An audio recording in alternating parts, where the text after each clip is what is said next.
Ừ. Nhất là vừa làm đẹp.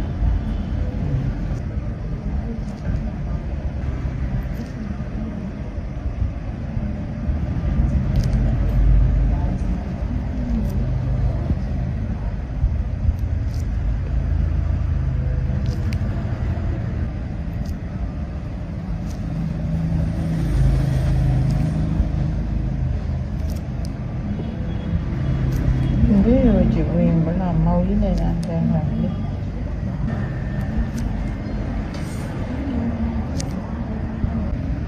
Làm gì vậy đó, tức cái bộ này. Ừ.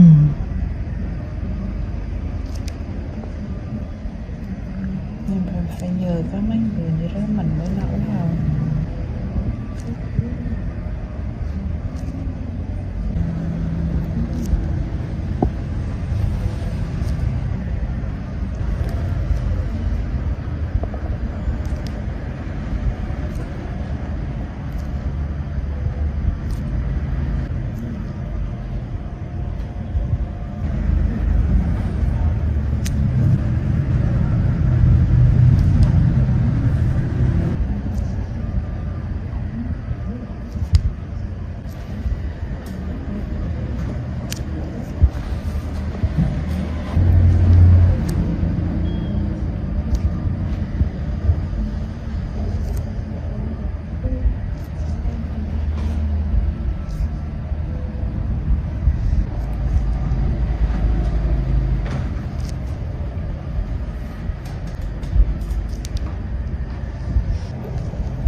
Bữa hôm nay là tiếng gì đó.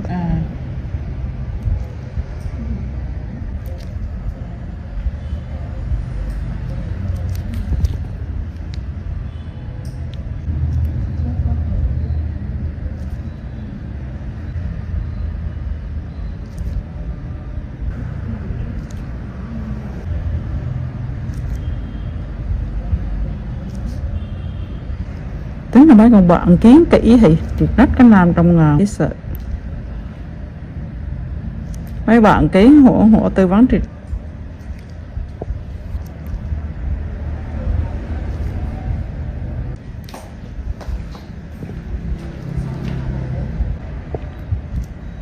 nhiều người bị họa đồng tiền này cũng chưa đánh giá một.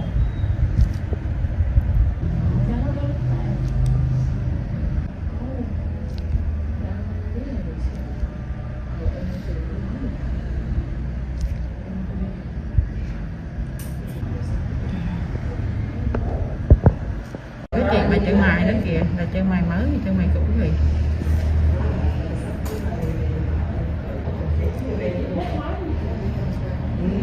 nhắn tin thôi đi hiền cái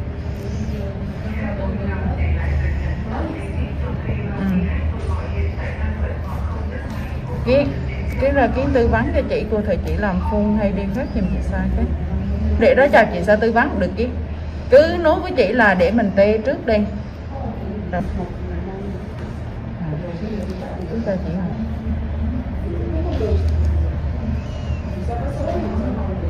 Hình như có Hiền vô con ngăn làm được không?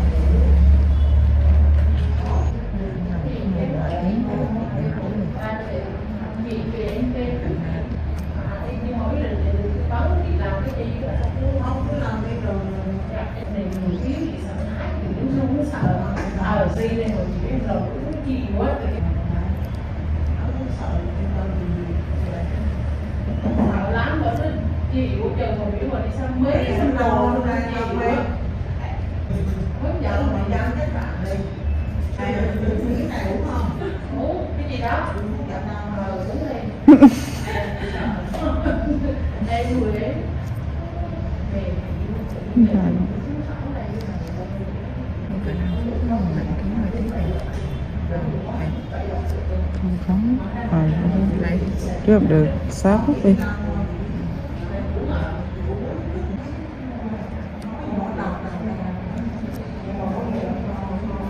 Em đánh xong hay là em xong? Dạ, em xong. Em xong rồi, em xong.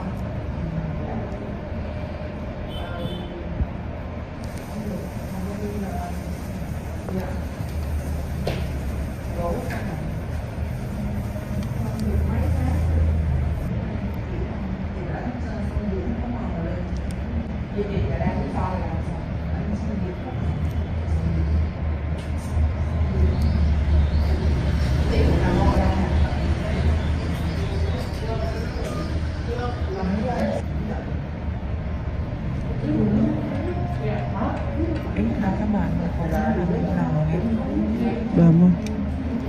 gì thắt ngán 752 Chị bên kia này. Thì chị làm nó. giảm cái môn xanh cái mình làm ngon đó này. Ừ.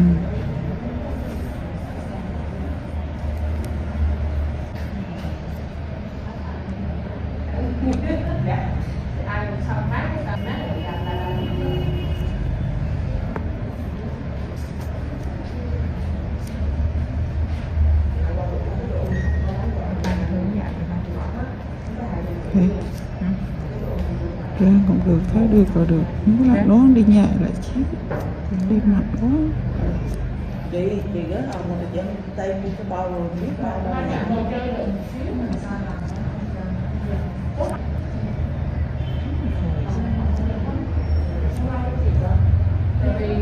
đâu ở đâu đi tay bao giờ cho một xe hoặc là về không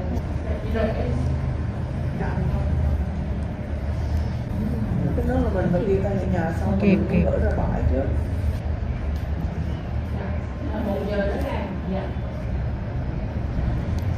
mở thành mình chủ khác lần ra mình dám mở được ấy là có mấy chủ mình đâu mình dám người ta là mình mở luôn Thì môn đó là mẫu làm của mình hay là làm chỗ khác rồi cái tới dạng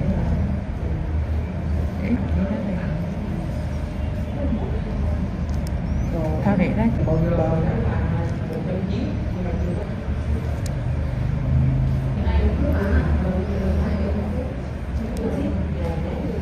đây chị sẽ bài cho mẫu này ra mẫu là làm kiểu khác có bị xỉn nào thì bị em biết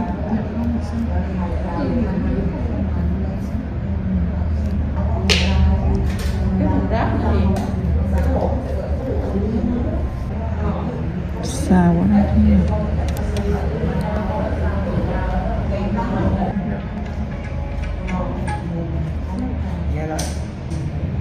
Cửa nhà không nè?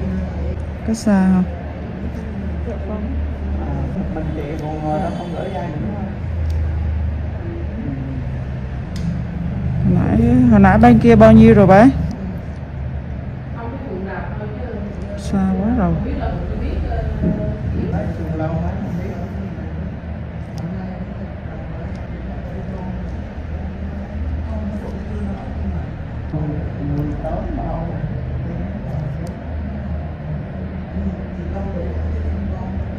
to chịu hột đây nè.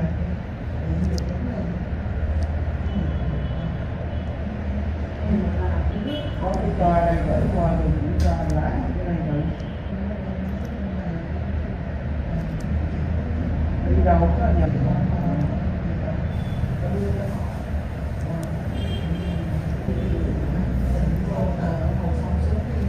có túi không kia.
Thôi đâu, cố gắng cái vùng đi nha. Nhiều quá của em.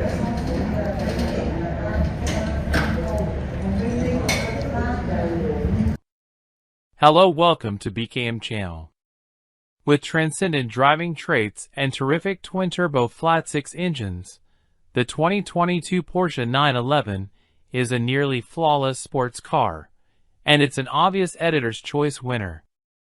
Apart from being too expensive for most enthusiasts, Porsche's iconic 2+2-seater is as immersive as it is versatile. Along with the aforementioned flat-six, which produces a distinctive snarl and makes between 379 and 473 horsepower, we reviewed the higher-powered GT3 and turbo variants separately. The lineup offers a quick-shifting dual-clutch automatic or a manual transmission and rear or all-wheel drive. The latter ensures its incredible performance can be enjoyed in all four seasons. The 911 comes in coupe, cabriolet, reed, convertible, or quasi-convertible Targa body styles. The beauty of the 911 is that its athleticism doesn't diminish its livability. Its ride is surprisingly civil considering its cornering limits and race car-like steering feel. Its interior is roomy up front and can be lavishly appointed, and its driver is treated to a satisfyingly low seating position, but also excellent outward visibility.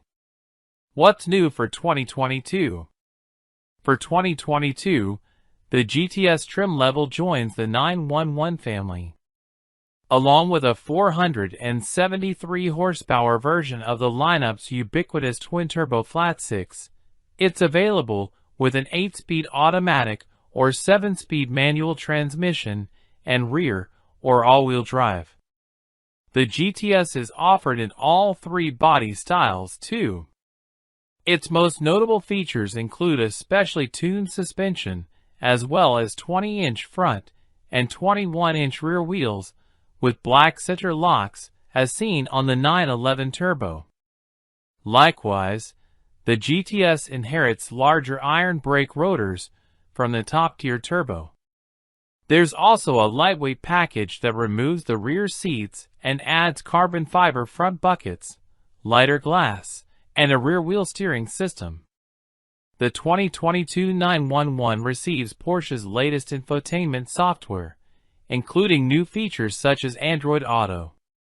To celebrate 50 years of Porsche design, a limited number, 750, of special edition 911 Targas will be offered. Based on our experience with myriad 911 models, we can confidently recommend the Carrera S. It boasts 64 horses more than the standard Carrera, and we'd be happy with either the engaging manual transmission or the snappier dual-clutch automatic. Those who want to enjoy their 911 year-round, but have to deal with slippery winter conditions can add all-wheel drive for $7,300 if you feel 4 winter tires aren't enough. We're content with the coupe body style, especially since the Cabriolet costs almost $13,000 more.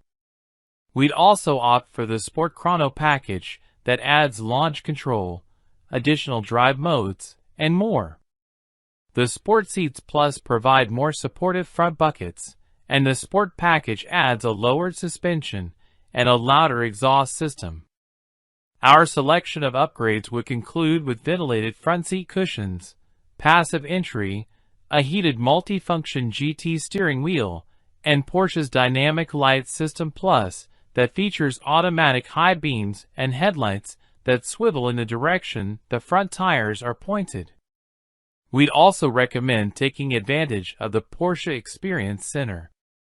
For $395, plus a $50 damage waiver fee, you will be received coaching and track time in your new Porsche at either the Atlanta or Los Angeles location. If you don't live in those areas, you can travel and book time in one of Porsche's vehicles instead. Prices for those experiences range from as low as $400 to as high as $900 depending on location and model. Engine, transmission, and performance. Mounted in the rear of the 911 is a twin-turbo 3.0-liter flat six-cylinder engine. The base Carrera has 379 horsepower, the S pumps out 443 ponies, and the GTS generates 473 horses. While every model comes standard with a ridiculously quick-shifting 8-speed automatic transmission, a sweet 7-speed manual is offered on the S and GTS. The Coupe and Cabriolet have standard rear-wheel drive, but they can be fitted with all-wheel drive for 4-season, high-performance driving. The Targa is all-wheel drive only. We've tested the base Carrera as well as several variations of the more powerful Carrera S, which proved its prowess at the racetrack and its incredible traction in adverse weather conditions. No matter the application, every 911 has astonishing acceleration, especially when the gleefully good launch control is utilized. At our test track, the GTS model bolted to 60 miles per hour in just 2.8 seconds when equipped with the 8-speed automatic. With the 7-speed manual, the 911 GTS delivered a slightly slower 3.2-second result in the same test. Porsche's optional sport exhaust system also helps enhance the experience by providing a fuller engine note. Best of all, the 911 is as comfortable as ever, and also better to drive. Its steering is communicative and brilliantly direct, and the coupe and convertible have increased cornering grip and stability. The ride quality is surprisingly supple too, despite the 911's amazing body control, which allow drivers to seamlessly switch between relaxed and spirited romps. Fuel economy and real-world MPG. With EPA ratings of 18 miles per gallon city and 25 highway, the Carrera S with the manual transmission is the most fuel-efficient 911. However, other 911 models' fuel economy estimates don't drop much farther from those figures. On our 75 miles per hour highway route, a Carrera and Carrera S, both equipped with automatics, earned impressive results of 33 and 30 miles per gallon, respectively. For more information about the 911's fuel economy, visit the EPA's website. Interior, comfort, and cargo. The 911's interior continues to look sophisticated rather than complicated, with a mix of buttons, knobs, and touchscreen controls, and, for the first time ever, a large center cup holder. The gauge cluster also deviates from history, ditching the mainly analog instruments for mostly digital ones. While these screens have some user experience issues and can be blocked by the steering wheel, the central tachometer still uses a physical needle that follows the engine's revs towards its heavenly 7,400 RPM redline. The 911's low-slung driving position and supportive front seats are fantastic, and the steering wheel has a wide range of adjustment.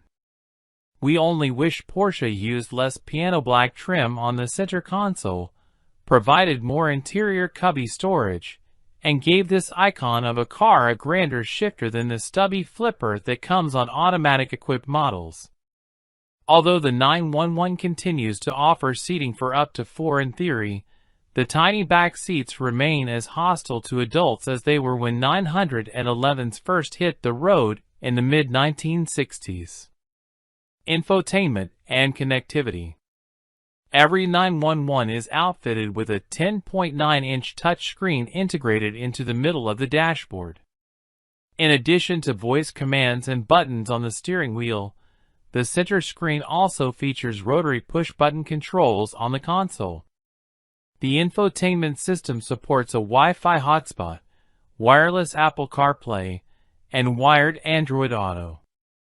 Porsche does provide 2 high-end surround sound systems that include a 12-speaker Bose unit and a 13-speaker Burmester stereo.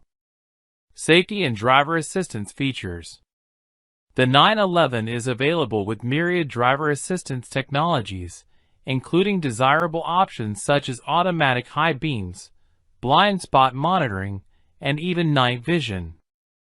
For more information about the 911's crash test results, visit the National Highway Traffic Safety Administration, NHTSA, and Insurance Institute for Highway Safety, IHS, websites. Key safety features include standard forward collision warning and automated emergency braking, available lane departure warning and lane keeping assist, available adaptive cruise control, warranty and maintenance coverage. Porsche's warranty coverage is standard for the segment, with a first maintenance visit covered free of charge. However, rivals such as the Jaguar F-Type offer more value by covering maintenance for up to 5 years. Limited warranty covers 4 years, or 50,000 miles. Powertrain warranty covers 4 years, or 50,000 miles. Complimentary maintenance is covered for 1 year, or 10,000 miles. Hello, welcome to NT Car Reviews channel. 2022 BMW X3 xDrive 30i. Apparently Goldauction is German for Goldilocks, but you could do worse than new 2022 BMW X3. It's roomier than the small, sporty X1, but not as large or expensive as the X5. There's a reason X3s are the best-selling BMW. In some years, they're not just the best-selling SUV, but these bad boys have also been known to outsell the ever-popular 3 Series sedans. We spent a year in the X5, and were suitably impressed by its 3.0-liter turbocharged 6-cylinder and technology offerings. The X3 has the smaller engine and most of the tech. Can it deliver similar results? What did we get? We got a 2022 BMW X3 xDrive 30i 5-seater SUV with a starting MSRP of $45,700. In BMW speak, xDrive means all-wheel drive, AWD, which bumps up the overall cost from the base xDrive 30i model. The 30i references the entry-level engine. In this case, that engine is a 2.0-liter turbocharged 4-cylinder, 248 horsepower, 258 lb-ft of torque. The EPA says it's good for 24 miles per gallon combined, 21 city/28 highway. Between us, I started daydreaming after typing AWD. I've wanted to learn to snowboard ever since fracturing multiple bones last time I hit the slopes in high school, and I can't wait to drive this X3 to the mountains. Standard equipment highlights include an 8-speed automatic transmission, stability and traction control, Apple CarPlay and Android Auto compatibility, iDrive 7.0 with voice controls, a power tailgate, a rearview camera, and LED headlights. It also has a long list of driver assistance features such as forward collision, lane departure, and blind spot warning systems. Adding the premium package cost $3,450 and gave us a heated steering wheel, lumbar support, heated front seats, a head-up display, a panoramic sunroof, and the ever-popular gesture control. We'll be flicking our fingers at the stereo in no time. I'm told Tanzanite Blue 2 Metallic is named for the gemstone found only in Tanzania. Choosing this radiant color tacked on another $1,500. The microchip shortage led BMW to delete both the BMW digital key and passenger lumbar support. Those features, though dearly missed, saved us $80 and $175, respectively. The destination charge, however, tacked on $995, bringing our total to $51,390. Why did we get it? The X5 really impressed the Edmunds staff. Getting a chance to drive it's more popular and more economical, yes, it's still a BMW, you don't have to tell me. Sibling is an intriguing proposition. This is the best-selling vehicle BMW produces, better than both the X5 and 3 Series sedan. If we need another reason, well, we haven't had one in our long-term test fleet since the 2012 model year. We're talking Heat Thunder NBA Finals, which I hate to mention was a literal decade ago now. So follow us on our 12-month test drive of BMW's latest offering in the small luxury SUV segment. We'll see how the X3 xDrive 30i stacks up against other trim levels like the rear-wheel drive X3 xDrive 30i or high-performance X3 M40i. We also look forward to comparing it to its top rivals, Audi Q5, Acura RDX, Genesis GV70, Mercedes-Benz GLC, and Porsche Macan. Of course, there will also be plenty of feedback from our daily routines. We smashed our previous fuel economy records thanks to a long road trip. File under EPA SHMEPA. That's 31.7 miles per gallon at the pump from DuPont, Washington, 92 octane. I will note for science, to Redding, California, average speed 70.5 miles per hour. EPA says 28 highway for X3 2.0 AWD. Check out that range, 539.8 miles. Diesel who? Josh Sadlier, Director, Content. Another note for my LA to Seattle Odyssey in the X3, cranking up the average speed to 75.8 miles per hour thanks to higher speed limits on I-5. I still saw 29.2 miles per gallon at the pump over the course of 452 miles. Again, the EPA says 28 miles per gallon highway for this thing. It's quite remarkable that I did better than that at 76 miles per hour. BMW still got that special sauce in the engine room. Josh Sadlier, Director, Content. How's the fuel economy 10,000 miles in? Overall, not bad. We're right at the EPA estimated number. Here's what one of our contributors had to say. I had a trip from LA to Santa Barbara to Paso Robles and snagged the X3. Upon returning, I logged 438.9 miles and needed 16.327 gallons to top off the tank. That figures out to 26.9 miles per gallon. The EPA estimates highway mileage at 28 miles per gallon, which would seem plausible if traffic were flowing at 65 miles per hour and there were no steep grades to climb. Overall, it's a solid SUV for road trips, but it'd be a lot better if it had adaptive cruise control. I'm surprised that our test vehicle didn't have it, since it seems to be standard equipment on cars that cost a lot less than the X3. Mark Takahashi, Senior Reviews Editor. 2022 BMW X3 xDrive 30i, Maintenance. We'll keep you posted on our X3's maintenance, from the routine to the not-so-routine. Maintenance Summary. Total routine maintenance costs. Additional maintenance costs. Warranty repairs. Non-warranty repairs. Scheduled dealer visits 1. Unscheduled dealer visits. Days out of service 0. Breakdown stranding driver. Total body repair costs. The X3 asked for its first oil change just shy of 11,000 miles, which felt like a long time to wait for a first service. But you'll never hear me complain about a low-maintenance vehicle. A quick trip to Valley BMW in the Central Valley of California took care of the job, which included the oil change, an inspection, and a standard scope service, which is just a fancy way to say diagnostic check, which also kinda sounds like an inspection to me. Anyway, that was all covered by the warranty. Oh, and they washed the car, which is great, because this puppy is a bug magnet. Pretty good?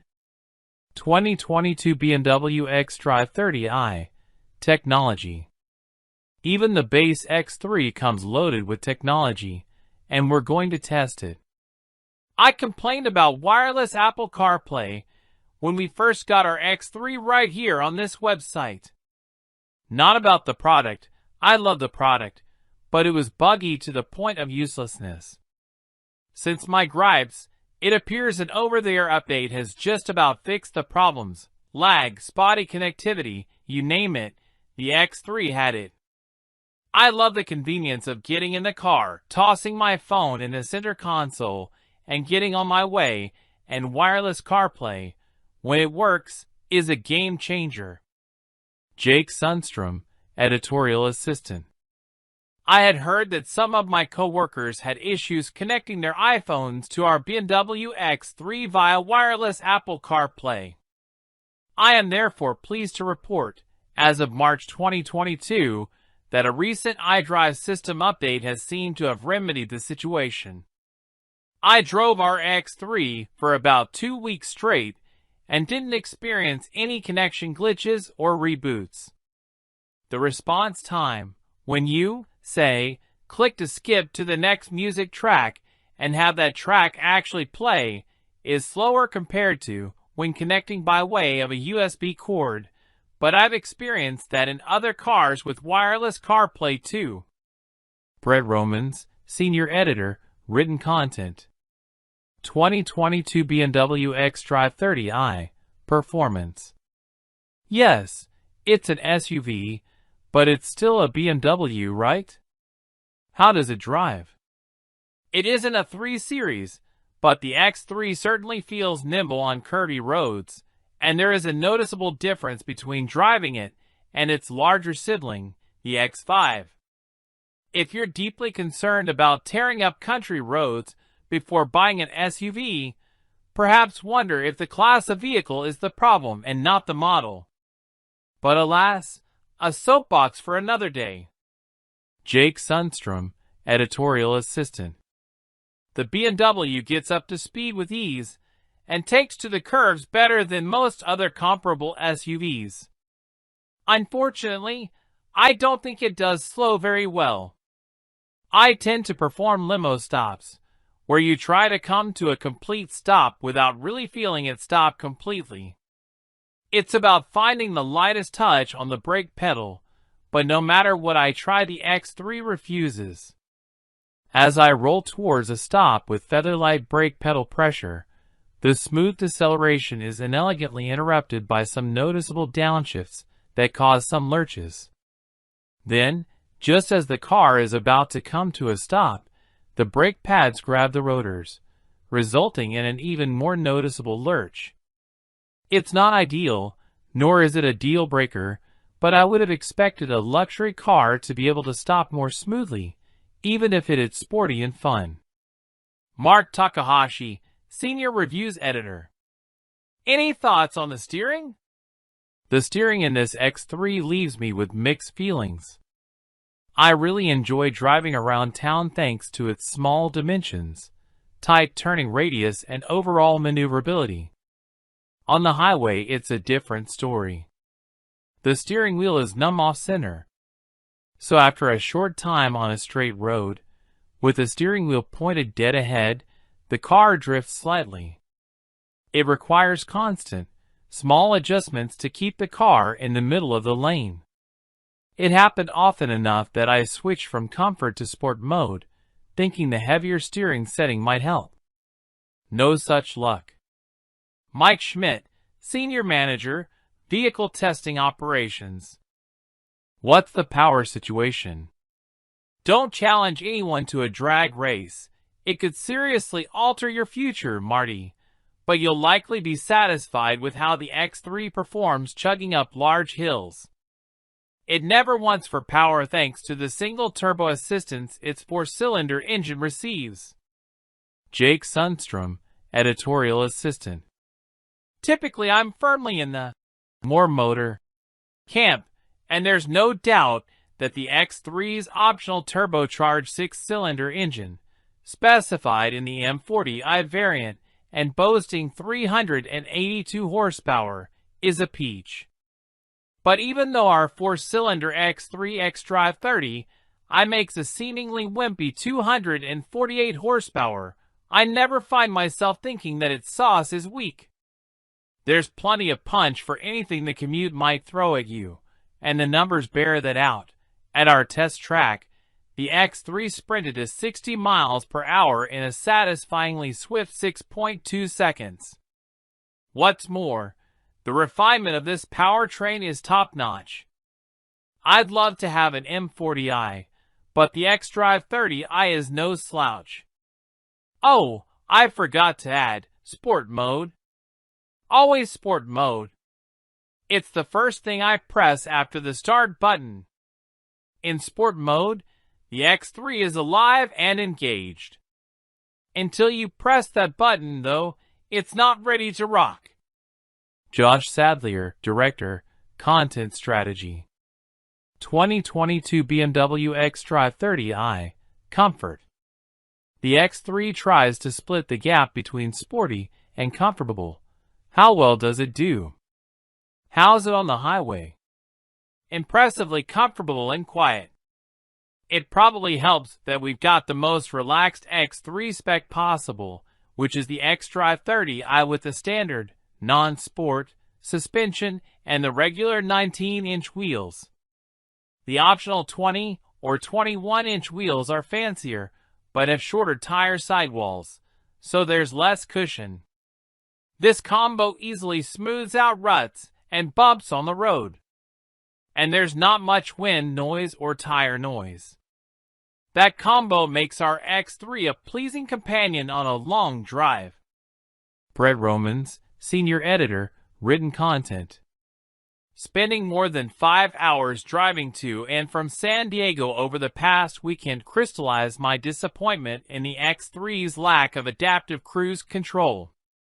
You may recall our fully loaded Kia Sorento, despite its flaws, came with ACC, making it a superstar when it came to road trip and high-traffic environments. It's one thing I find lacking on an otherwise very capable SUV. Jake Sundstrom, Editor, CarMax.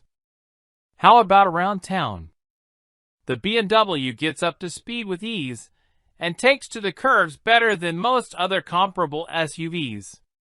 Unfortunately, I don't think it does slow very well. I tend to perform limo stops, where you try to come to a complete stop without really feeling it stop completely. It's about finding the lightest touch on the brake pedal. But no matter what I try, the X3 refuses. As I roll towards a stop with featherlight brake pedal pressure, the smooth deceleration is inelegantly interrupted by some noticeable downshifts that cause some lurches. Then, just as the car is about to come to a stop, the brake pads grab the rotors, resulting in an even more noticeable lurch. It's not ideal, nor is it a deal breaker, but I would have expected a luxury car to be able to stop more smoothly, even if it is sporty and fun. Mark Takahashi, Senior Reviews Editor. What about the front seats? You know, I'm a little underwhelmed. They're fine, but I found myself fiddling with the seats adjustments more than I thought I would. The seat isn't lacking for anything. Our Test X3 has the upgraded four-way lumbar too, but I just can't seem to dial in a driving position I really love. Ultimately, I feel like I'm just sitting on a chair rather than being fully supported by something great. Brett Romans, Senior Editor, Written Content. Okay, but is the X3 too focused on comfort? BMW's been accused of turning its back on its traditional enthusiast clientele for many years now, but the X3 is one vehicle whose comfort bias dynamics seem just right to me. There's a lot of suspension travel in this rig, big dips, and speed bumps really get it bouncing around, and no shortage of body roll either. But honestly, how many people really want flat cornering and a stiff ride in a luxury SUV? You get one of these to cruise around the city without a care, and that's exactly how I felt driving the X3 on LA's patchy pavement, carefree. To be fair, the few times I did probe the X3's cornering potential, I found it to be decently athletic. But most folks will simply enjoy the X3's smooth and supple ride. I bet BMW sells a lot of these for precisely that reason. Josh Sadlier, Director, Content Strategy. Any neat features we should know about? The My BMW app lets you connect your phone to your car, giving you the chance to do things like lock the doors, check the fuel level and, it claims, ventilate the vehicle. You'll note it doesn't say precondition the vehicle. Can you feel smug Tesla owners clutching their keyboards a little tighter? That's because all it appears to do is run the fans in the vehicle, which is awesome if you want to feel a bunch of hot air blown around your cabin on a 110-degree day. Alternatively, you could just drive just about anywhere in the continental United States during summer right now to try that feature for free. Jake Sundstrom, Editorial Assistant. Hello, welcome to NT Car Reviews channel. 2022 Rivian R1T. It's been 4 years since Rivian, an all-new electric vehicle startup, first showed us a truck we never knew we needed and opened its pre-order books. And at long last, the wait, for some at least, is finally over. The Rivian R1T is the first to arrive to market, leading a new wave of modern electric pickup trucks from the factories of Ford, Chevrolet, Hummer, and, maybe, eventually Tesla. As a company formed in this modern tech age, Rivian isn't like traditional vehicle manufacturers, and it shows in the design of the R1T. Size-wise, the Rivian R1T sits somewhere between a mid-size truck, think Ford Ranger, and full-size truck, think Ford F-150, but weighs a hefty 7,150 pounds, which is roughly the weight of a heavy-duty truck, like this F-350 Super Duty. Despite all the weight, it accelerates quicker than many sports cars do, and can get to places virtually no sports car would dare. To date, it's the best handling truck we've driven to, and that's made possible with the help of the R1T's standard adjustable air suspension.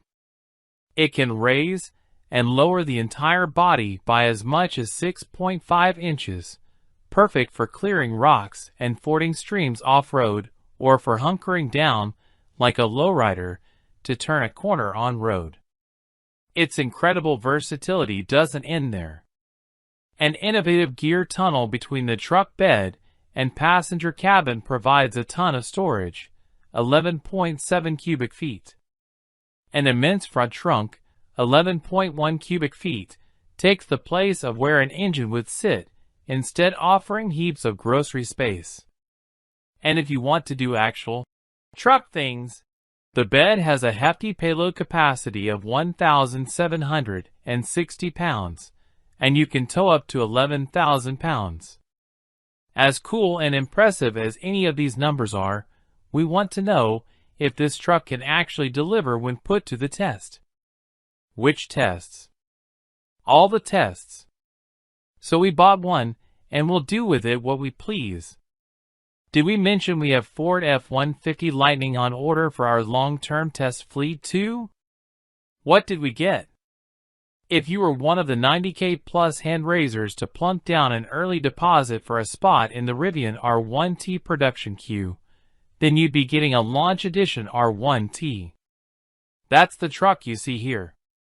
When a manufacturer offers a Launch Edition model, they typically come with some exclusive features, like a special exterior color, specific badging, and sometimes a bundle of options at a slight discount. The Rivian R1T Launch Edition checks those boxes. All Launch Editions come with quad-motor all-wheel drive, delivering a staggering 835 horsepower and 908 lb-ft of torque to whatever surface you happen to be rolling across. You also get Rivian's large battery pack, 135 kWh. This pack is the second largest of 3 battery options, wedged between the standard, 105 kWh, and the max, 180 kWh, packs. The large pack battery is said to deliver 314 miles of range on a single charge, according to EPA estimates. We verified that the R1T could meet that estimate in the real world, albeit by a small margin. It traveled 317 miles on a single charge. Those 317 miles were on a truck wearing the standard 21-inch wheels and all-season tires. With the Launch Edition, we were able to select upgraded wheels and tires at no additional cost, but doing so would cost us some range, theoretically. We went with the 20-inch wheels and chunkier, off-road-oriented all-terrain tires, which Rivian estimates would reduce our total range by 40 miles. If we had chosen to upsize to the larger 22-inch wheels with all-season tires instead, our range penalty would only be 21 miles. The Launch Edition also comes standard with the Adventure package. This spruces up the interior with heated and cooled perforated vegan leather seats, beautiful natural grained ashwood trim, and a premium audio system by Meridian, replete with an uber-cool removable Bluetooth speaker that recharges when stowed in the center console. Further, the package includes Rivian's Gear Guard, which turns the truck's surround view parking cameras into security cameras and provides a locking security cable to thread through any loose valuables in the bed or mounted on the roof rack, if you have one. If we're feeling paranoid, we can have the truck send us activity alerts on our phones and review recorded footage, CSI style. Perhaps we'll finally be able to put a face to those darn car detailing solicitors. Other included features worth mentioning are a full suite of advanced driver aids with things such as adaptive cruise control, lane keeping, blind spot warning, etc., as well as an onboard automatic air compressor for airing up your tires whenever and wherever you feel like it. The final touches of our Launch Edition truck come in the form of that unique interior badging, which is actually pretty discreet and tasteful, and an exclusive Launch green paint. This green is on the paler side, with a bit of brown mixed in. Although it's not quite as striking as the darker and deeper forest green on the R1T color swatch, we still dig it. If we had to call our green something more descriptive, we might go with oxidized guacamole. The only options we checked outside of our prefix $73,000 launch edition were the reinforced underbody shield, $2,000, and the all-weather floor mats, $175. This brought our grand total, before taxes, licensing fees, and federal incentives, to $76,250, including $1,075 destination. If you happen to miss the headline, Rivian raised prices earlier this year. So if you're thinking you'd want to spec out a truck just like ours, it will, unfortunately, cost quite a bit more. Here's a quick breakdown of our truck using today's pricing structure. Our 1T Adventure Package, $73,000. Quad Motor AWD, $6,000. Dual Motor AWD is now the new base offering. Large Pack, battery $6,000, required for any quad motor truck. Forest Green, $1,750. Any color other than LA Silver is extra. Oxidized Guacamole unavailable. 20-inch wheels with all-terrain tires, $2,500. Reinforced underbody shield, $2,000. Power tonneau cover, $3,000. All-weather floor mats, $200. Yup, even these went up in price. Destination, $1,075. Total estimated price, $95,525. Since we ordered our Rivian R1T, prices have gone up roughly 25%. For launch edition owners looking to make a quick buck, that's a pretty decent return if they decide to offload to the highest bidder.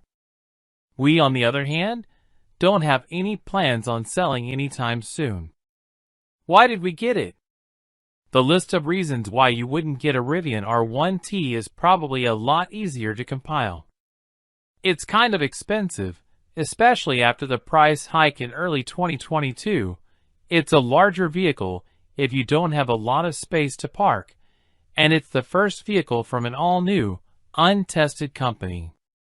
Those things aside, how in the world could we pass up owning something so frickin' cool? Could you? Real-world fuel economy. With electricity being so cheap compared to gas prices, especially now, it's easy to gloss over the efficiency of an electric vehicle.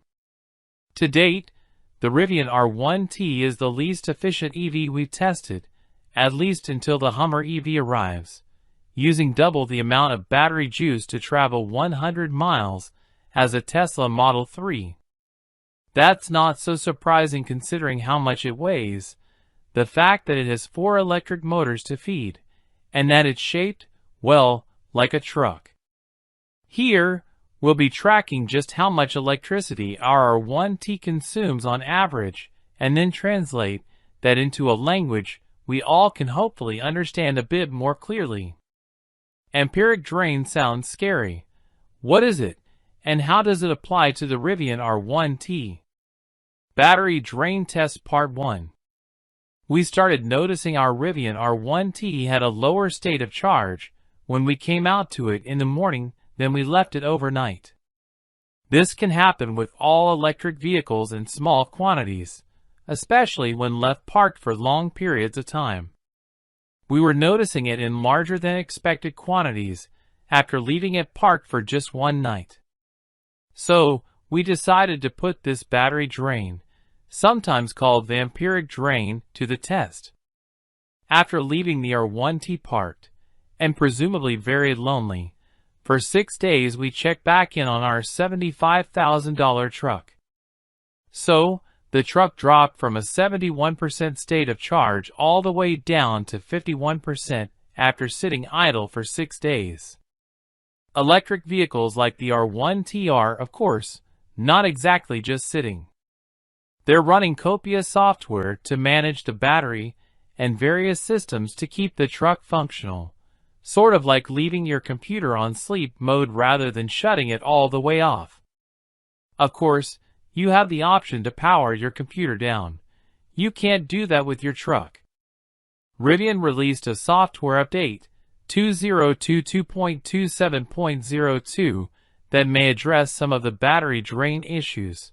So we plan to perform this experiment again and will note any performance improvements. For now, we'll keep an eye on our state of charge both before and after getting out of the vehicle for the night. Battery Drain Test Part 2. See Part 1 above. Shortly after we performed our static battery drain test, where we left our Rivian R1T alone for 6 days straight to see how much juice we'd lose, Rivian sent out an over-the-air software update that was supposed to help mitigate that issue.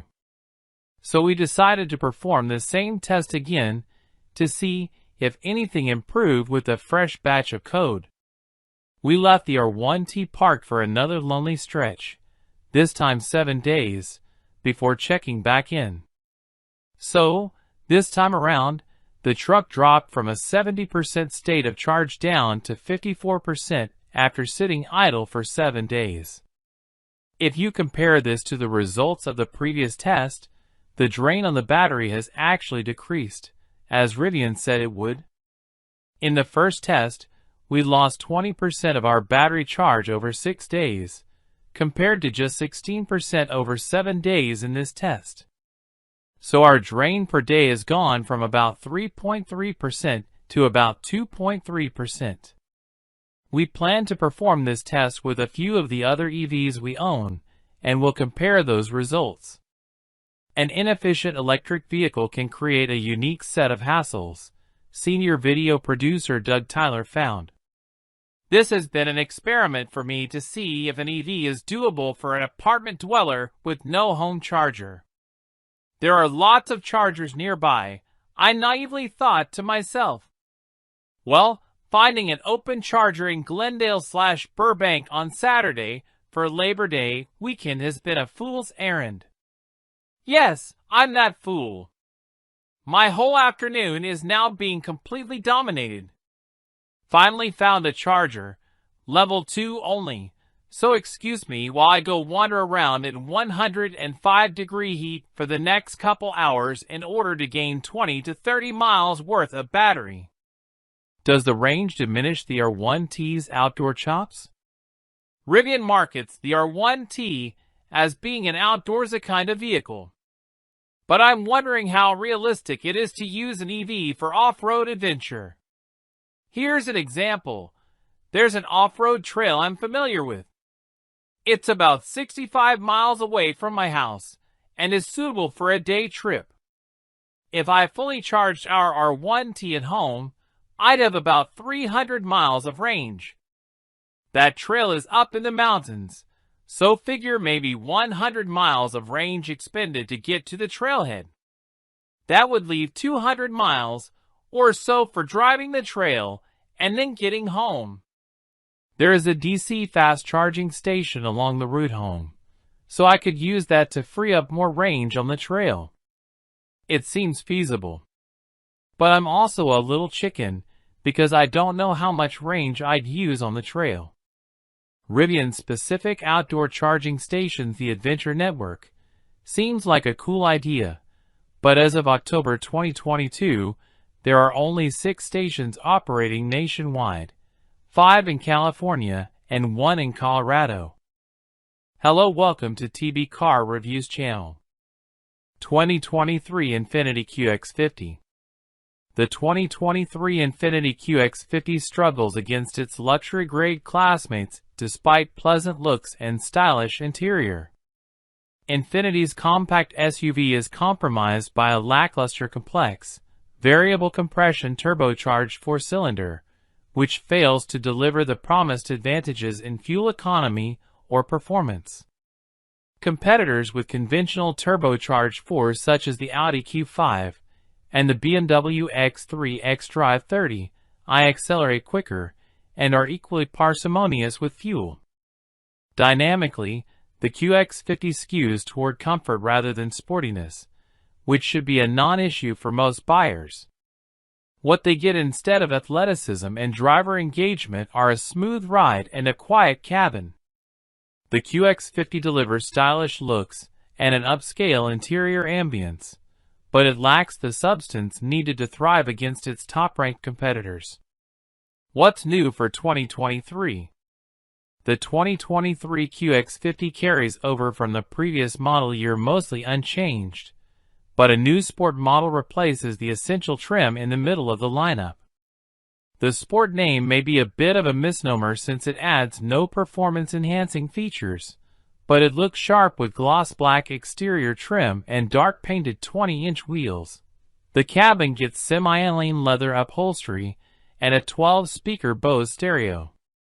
The rest of the lineup benefits from a few new standard features: heated exterior mirrors, remote start, a wireless smartphone charging pad, among others, and all models now come with 3 years of complimentary scheduled maintenance. We think the new mid-level Sport is the best choice among the QX50's many trims as it comes with a decent amount of standard equipment, including a 360-degree camera system, heated and cooled front seats, in-dash navigation, interior ambient lighting, and more. Those who want all-wheel drive should expect to dole out another $2,000. Engine, transmission, and performance. Since its redesign for the 2019 model year, every QX50 has been powered by a turbocharged 4-cylinder engine that uses variable compression, called VC Turbo. The engine makes 268 horsepower and 280 pound-feet of torque and pairs with a continuously variable automatic transmission, CVT, that directs power to either the front or all 4 wheels. The engine seamlessly swaps between high compression during steady cruising and low compression during hard acceleration. While it never exhilarates when the pedal hits the metal, only those seeking a seriously quick crossover will be disappointed. Unfortunately, the engine is loud under heavy throttle, and the CVT makes this worse, especially around town. The Infiniti prioritizes comfort and luxury, with a compliant ride that is composed on rough roads and smooth on the highway.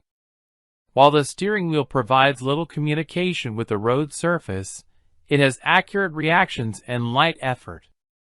Unfortunately, the Infiniti's soft brake pedal operates inconsistently. This leads to more than one shoddy stop in rush hour traffic, where the QX50's nose dives forward under heavy braking.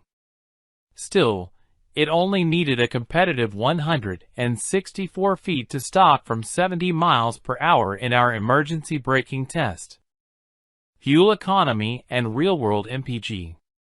Despite a so-called revolutionary engine touted as maximizing both power and fuel economy, our test vehicle was less efficient than advertised during real-world testing. The front-wheel drive QX50 is rated at 23 miles per gallon city and 29 highway, while the all-wheel drive version has estimates of 22 miles per gallon city and 28 highway. All these estimates align with the similarly equipped BMW X3 and Volvo XC60, but that's disappointing when you consider the VC Turbo engine is intended to be more efficient than traditional alternatives. The last all-wheel drive QX50 we tested on our 75 miles per hour fuel economy route, part of our extensive testing regimen, fell short of its highway estimate and returned 27 miles per gallon in the real world. For more information about the QX50's fuel economy, visit the EPA's website. Interior, comfort, and cargo. Inside, the QX50 can be fitted with quilted leather seats, wood interior trim, and a faux suede headliner. However, these upscale appointments are available only on the most expensive model. Still, every QX50 has a comfortable and quiet cabin that includes a spacious second row with reclining seat backs that proved to be a highlight of the 2019 QX50 that we had in our long-term test fleet. The QX50 has 31 cubic feet behind the back seat and up to 65 cubes with the 60/40 split folding rear bench folded flat. We managed to fit 9 carry-on suitcases with the seats up and 22 with them down. Both results were 2 more than the X3 held. While our top-of-the-line test vehicle had the motion-activated power liftgate, none of the lower trims has this useful feature. Infotainment and connectivity. The dual touchscreen infotainment system will bother some more than others. We also were annoyed that the heated steering wheel and custom drive mode settings are only accessible through this interface. While we appreciated the familiar volume knob, the rotary controller on the center console only operates the top screen. Every model has Android Auto, wireless Apple CarPlay, and a subscription-based Wi-Fi hotspot. Both 12 and 16 speaker Bose stereo systems are available, as is mobile Wi-Fi hotspot. Our test vehicle did have several power points, with 3 USB ports up front and multiple 12-volt outlets, including one in the cargo area. Safety and driver assistance features. Every QX50 has a host of standard driver assistance technology that includes lane departure warning and lane keeping assist. For more information about the QX50's crash test results, visit the National Highway Traffic Safety Administration, NHTSA, and the Insurance Institute for Highway Safety, IHS, websites. Key safety features include standard forward collision warning and automated emergency braking, standard blind spot monitoring and rear cross traffic alert, standard adaptive cruise control with stop-and-go technology, warranty and maintenance coverage. Although many luxury brands offer complimentary scheduled maintenance, Infiniti does not. It does provide competitive limited and powertrain warranties, along with 4 years of roadside assistance. Limited warranty covers 4 years or 60,000 miles. Powertrain warranty covers 6 years or 70,000 miles. Complimentary maintenance is covered for 3 years, regardless of vehicle mileage. Hello, welcome to TB Car Reviews channel. 2022 Fiat 500 Electric. The Fiat 500 Electric lands in Australia next year, so we drive an overseas example to see what it's all about. Fiat has become a car maker a critic might compare to one of those graying musical acts that keeps touring but hasn't come up with any new material worth listening to in yonks, and is simply milking its back catalog for all it's worth. The Mazda MX-5-based 124 Spider was a likable, but ultimately forgettable cover album. And the Fiat 500X was an unimaginative and somewhat cynical reinterpretation of old material. Meanwhile, endless new variations on the 500 city car have kept the fans entertained. But at long last, Fiat may just have a worthy comeback album on its hands. Sure, the all-new, all-electric 500 has a familiar name and, from a distance, looks familiar, but don't let that fool you. The material here is truly fresh and original, and very current indeed. Let's be clear about the name first. This new car is simply called the Fiat 500. The second zero of the badge has a dash in it to make it look like an E, but Fiat never actually calls the car the 500e. It does sometimes call it the new 500 or 500 Electric to avoid confusion, but nowhere does it say electric on the car. But who knows, Fiat Australia might decide to adopt the E as a local differentiation. While Australian specifications and pricing are yet to be confirmed, in Europe, where we are testing it, the 500 offers a choice of 2 battery capacities. The smaller pack comes with a weaker electric motor and is available in the traditional hardtop hatch, while the 500C, with its retractable fabric roof, is only available with the bigger battery. There is also a choice of 4 trim levels. Entry-level action is quite basic and always comes with a smaller battery. Red is a slight step up and offers a choice of the 2 batteries. Icon comes with a 42 kWh pack only and has a reasonable amount of standard equipment. La Prima is similar to a fully loaded Icon. We'd expect Australian cars to have only the larger 42 kWh, and Icon offers a good balance of features and value. The confusing naming disguises the fact that this 500 is a completely new car. You could be forgiven for thinking it's a re-engineered version of the existing car, but when you park it next to an older one, it becomes abundantly clear that cannot be the case. The new car's size and proportions are just distinct enough that this can only be a new car. Fiat is now part of Stellantis, of course, and most if not all of that group's future EVs will use the CMP platform developed by PSA, which can accommodate petrol and diesel engines, hybrid powertrains, and full EV tech.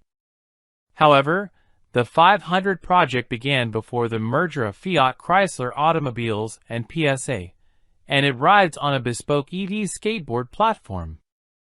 Mechanically, it's a relatively unadventurous recipe, using McPherson struts for the front suspension and a torsion beam axle at the rear, as is the norm for a small front-drive car. Not going with rear-wheel drive might seem like a missed opportunity given both the 500's history and the way the mass EV market is developing technically, but the traction benefits of RWD are limited in low-powered compact cars like this. The drive battery under the floor has a capacity of 42.0 kWh in most versions, including the car we're testing here. Of that, 37.3 kWh is usable, giving a WLTP range of 320 kilometers. The smaller battery has just 21.3 kWh of usable capacity, good for 190 kilometers. That base version comes with peak power of just 70 kilowatts, while other new 500s have 87 kilowatts. For a small car, the Fiat is heavy on account of its 295 kilograms battery pack. Its 1,365 kilograms curb weight dulls its performance somewhat, but it still managed to hit 100 kilometers per hour from rest in just 8.1 seconds. The 500 has 3 driving modes: Normal, Range, and Sherpa. Normal has only slight regen, equivalent to engine braking in a petrol car. Range dulls the initial accelerator response and boosts the regen quite significantly but stops short of one-pedal driving. And Sherpa is like Range, but turns off the climate control and limits you to 80 kilometers per hour. City cars are generally not known for their engaging handling. Simple suspension layouts, modest limits of grip, and generally conservative wheel geometries, intended to promote stability rather than boost agility, see to that. As a result, adequate handling is really all that's required here. To our great delight, however, the 500 does a lot more than that. Our test car came on optional 17-inch wheels shod with 205/45 Continental EcoContact 6 tires. That's a pretty meaty tire section for a car of this size, and, as a result, the 500 develops more than decent grip and traction, which is something cheaper EVs can struggle with as their more rudimentary traction control systems fail to contain the instant torque. Other versions of the 500 come on 195 or 185 section tires, so might behave differently. The car's suspension is quite stiff and allows very little roll through corners, so although the light steering transmits no tactile road feel, you can be confident in placing the Fiat when going through corners at speed. In fact, it often feels like you don't need to slow down for corners at all. Just aim the car in and hang on, while the agility afforded by the short wheelbase ensures the chassis obeys your instruction in a way that is a bit reminiscent of an original Mini. Ride and handling remain a compromise, but it's one that Fiat has struck reasonably well with the electric 500. As well as good stability on the freeway, it offers longer distance comfort and refinement, although its EV range will dictate how long you can cruise. Speaking of range, Fiat 500's claimed 320 kilometers was made to look optimistic during our testing, to say the least. With some motorway usage, 225 kilometers proved to be a more realistic estimation of available range during test driving in admittedly fairly cold weather. If you stay within the city, and if the weather's ideal while you're doing it, you might eke out 260 kilometers. Frustratingly, the range indicator tends to be optimistic when you set off with a full charge too. Charging speeds are decent, but no more. The smaller battery tops out at 50 kilowatts, while the bigger battery can charge at 85 kilowatts, which means that a 0 to 80% charge takes 35 minutes. It has been a long time since Fiat has been at the top of its game, but with this new electric version of the 500, it has finally produced a winner. The exterior as well as the interior design are still as recognizable and cute as ever, but despite the retro bent, it looks thoroughly modern. And for something as style-forward as the 500, that's most of the battle one right there.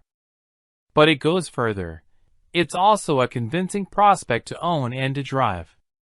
There are EVs with more power and more range, but the 500 isn't entirely left behind on that score, and thanks to its tiny dimensions and tight turning circle, it fulfills its primary purpose as a city car too. Although it can't completely cover its city car routes, the Fiat is remarkably good to drive when you venture out onto the open road.